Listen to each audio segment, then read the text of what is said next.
We're excited to be here in Frisco, Texas for Big 12 Media Days, and it's an honor for us to be here and for me to represent BYU as its head coach. Well, first I want to express our appreciation to the leadership of the Big 12, Commissioner Yormark and his staff, and everyone that put so much effort into making this an amazing day for our coaches and also for our players. I look forward to answering any questions you guys may have, but before I do that, I want to first also express my appreciation to all the partners, all the schools that are involved in the Big 12 Conference, especially the head coaches. It's amazing when you look at the talent in our teams and our programs, but I look at the head coaches and they're being able to get to know them, and I appreciate their friendship and their kindness to me. It's been really helpful for me being in this conference with them, and I look forward to competing with them on the field. It's an honor for us to compete on the field with them and their programs. And I also want to express our appreciation to our fans, BYU, and specifically our student body and our alumni, and also the faculty and staff that work at BYU. Also want to recognize our president, C. Shane Reese, and also Keith Vorkink, our vice president. And also want to personally welcome our athletic director, Brian Santiago. Brian is in a new role as the athletic director. I've been around him for the last 10 years, and I've seen his leadership and his commitment. He was Tom Homo's right-hand man, and I'm glad and I'm excited to follow his leadership and to work with him, not only in our BYU football program, but also in the athletic department and at the university. Also want to let our players know how much I appreciate them, and we have 5 young men that are out here representing the team. The difficult part is that I think I could have chosen from about 30 leaders that I think will do a great job speaking here for our program in media days. But we have on our offensive side, we have LJ Martin and Chase, who's a running back, and a receiver, Chase Roberts. On the defensive side, we have linebackers Jack Kelly and Isaiah Glasker, and defensive tackle Keanu Tanuvasa. That being said, I want to open up the floor for you guys to ask me any questions and get this thing started. Thank you. Senator Wright. Yeah, Tyler Budge, CF Budge. Coach, in the face of some off-the-field distractions this offseason, you said a little bit ago that every team develops its own identity. In the face of this uncertainty, what identity have you seen start to emerge with your group, or is that something that you don't fully see until the fall? I think the identity is still a work in progress. I think you have to have a foundation that's set on some principles, and you have to have a mission that you want your program to follow through with.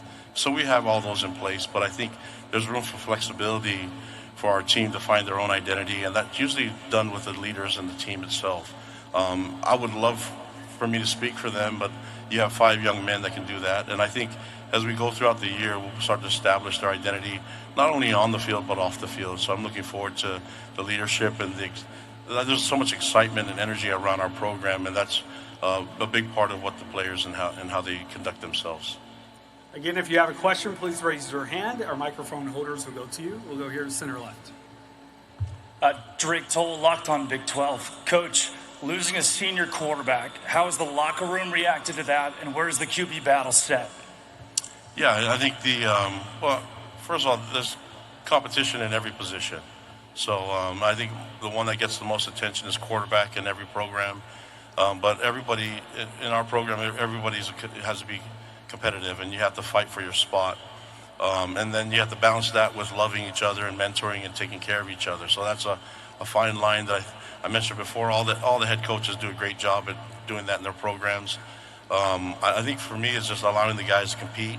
In the quarterback room, if you're going to play at BYU, you have to be able to throw the ball. So we have guys that can sling the ball, and they all have different skill sets. The fortunate part for me is I have a coaching staff that was able to keep intact, and so there's always a knowledge of the offense for the guys that are there, and then we have incoming talent that I think could be really special for us. So let's settle it on the field, let them compete, and then I only know one way, and I just play the best guys. That's how it works. Okay, we have a question here in the center, third row. Jason Christensen, the Daily Universe. It's good to see you, Coach. With the recent events this last few weeks, there's been a lot of attention to the honor code, and I wanted to hear your thoughts on what it means to you to be at a university that has an honor code and what role it plays for you as a coach and a mentor of these young men. Yeah, our university is, we're sponsored and affiliated with the Church of Jesus Christ of Latter-day Saints. So there's a level of expectation, a standard that we ask our student athletes and our students all together to live by. Every school has their standards. We have ours too, and our expectations. We have an academic expectation as well. So if young people don't fit the academic criteria, then they don't get in school. So these are just part of the things that you have to be committed to, and we expect our students to live according to what they signed up for. Okay, we have a question here in the center left.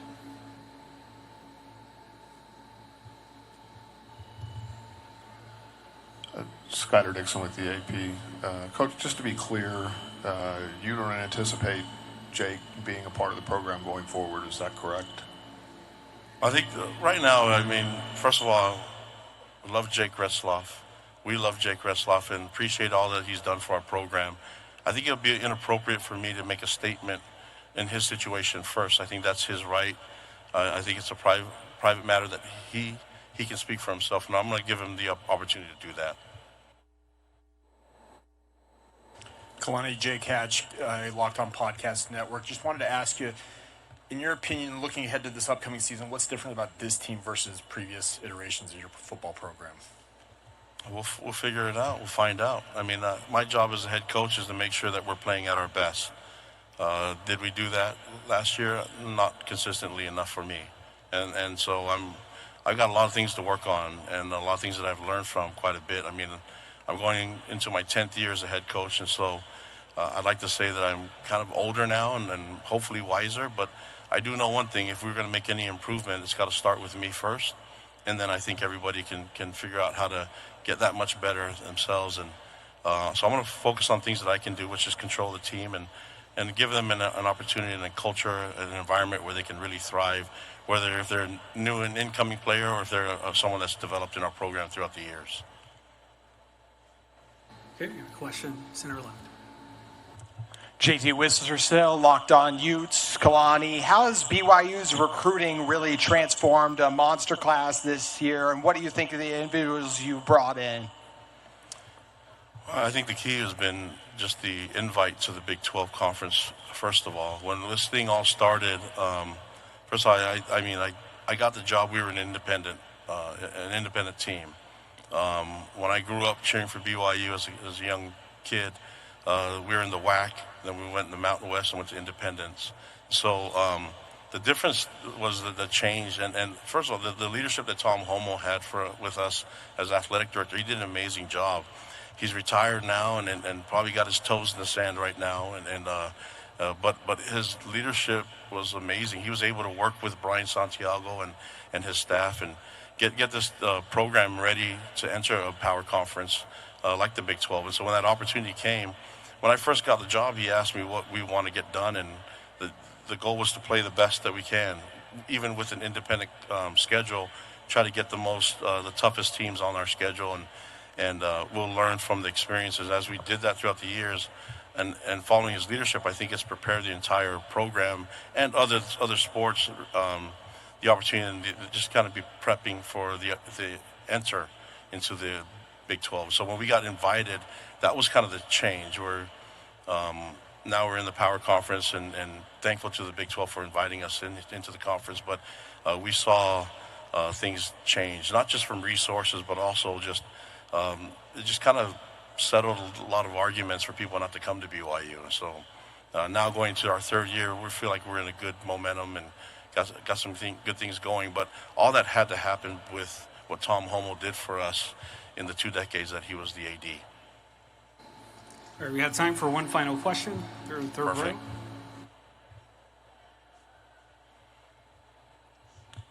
row. Sam Foster, Daily Universe. Just going off that 2026 recruiting class is one of the best in BYU history. Now that students they decommit a lot and they transfer a lot more than in previous years.